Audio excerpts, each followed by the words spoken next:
Silt deposit అయినా కానీ లేదా క్లియర్గా లేకుండా అటువంటి ప్రాంతాలు ఎట్లా ఉన్నాయి, మా టీమ్స్ ఎలా పనిచేస్తున్నాయి, జిహెచ్ఎంసీ కమిషనర్ గారు అక్కడ లోకల్ ట్రాఫిక్ జాయింట్ సిటీస్ వాళ్ళు కూడా జాయిన్ అయ్యారు.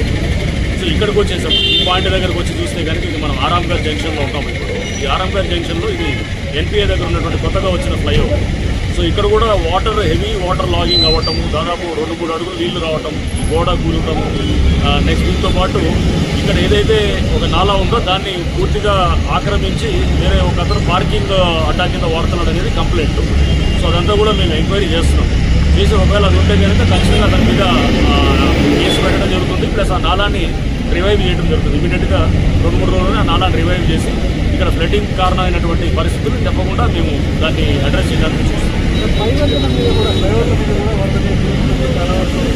ఈ ఫ్లైఓవర్స్ వాటిలో మెయింటెనెన్స్ అనేది మనం నిరంతరంగా చేయాలి. ఏదైతే ఆ స్పోర్ట్స్ ఉంటాయో స్పోర్ట్స్లో అంతా చెత్త అంతా నిండి మొత్తం పూర్తిగా జామ్ అయిపోయింది. ఆ స్పోర్ట్స్ అన్నింటినీ కూడా ఇప్పుడు క్లియర్ చేయడం అంటే మాకు కూడా ఫస్ట్ టైం ఇది ఒక ఫ్లైఓవర్ మీద నీళ్ళు అవుతాయి అనేది ఇంతవరకు నేను ఇప్పుడు వెళ్ళలేదు.